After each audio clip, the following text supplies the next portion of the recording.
Assalamualaikum warahmatullahi wabarakatuh. Selamat pagi. Saya mahasiswa BINUS Kemanggisan.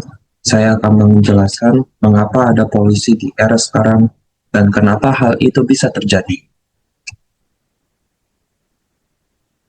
Perkenalkan, nama saya Alif Lutfi Saleh, NIM 2602201321, jurusan Desain Komunikasi Visual Animation. Tujuan pembelajaran: satu, memahami apa yang dimaksud dengan polusi dan apa dampaknya. Kedua, bagaimana polusi itu bisa terjadi di era sekarang dan apa penyebabnya. Tiga, langkah apa yang harus dilakukan untuk mengurangi dampak polusi. Empat, dampak baik jika polusi hilang secara drastis di bumi ini.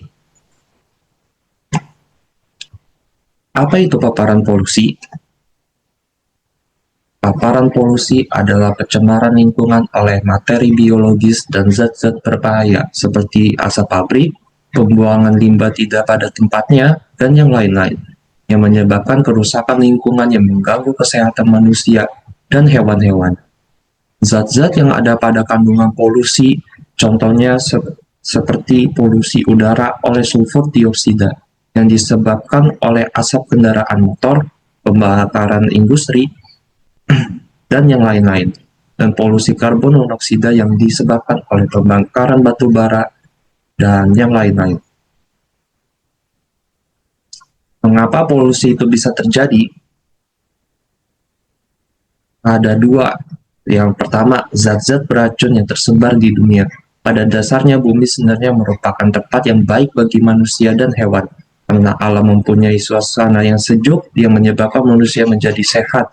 Tetapi seiring waktu berjalan, sebagian manusia mempunyai kebutuhan yang berlebih serta rakus, tanpa pikir panjang terkait baik atau buruk bagi alam, yang menyebabkan terjadilah pembuatan barang besar-besaran oleh pabrik yang merusak lingkungan, seperti pembakaran batu bara untuk baterai mobil listrik yang sekarang terjadi, dan yang lain-lain.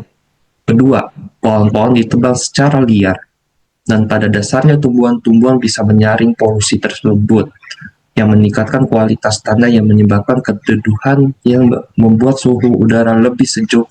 Tapi pada keadaannya sekarang, banyak pohon-pohon ditebang di kota-kota secara pasif, dan hutan-hutan digundulkan untuk kepentingan segelintir orang seperti hutan yang ada di IKN, di Kalimantan Timur yang digundulkan, dan yang lain-lain. Bagaimana kita cara mencegah polusi? Cara mencegah polusi untuk kita yaitu menanam pohon lebih banyak di sekitar jalanan yang ya, agar pohon tersebut menyerap polusi udara yang bisa menghasil dan akhirnya bisa menghasilkan oksigen. Dan jika kita di rumah, hindarilah membakar sampah di lahan. Dan jika kita beraktivitas di luar ruangan, gunakanlah masker dan hindarilah asap rokok dan asap yang lain-lain. Dampak jika polusi berkurang atau menghilang. Jika di kota polusinya berkurang atau hilang, maka udara akan lebih bersih dan sejuk yang menyebabkan air lebih jernih dan tanah lebih subur. Dan dampak hilangnya polusi bisa dirasakan langsung oleh manusia serta hewan dengan perubahan fisik yang jauh lebih baik serta sehat yang menyebabkan penurunan angka penyakit paru-paru.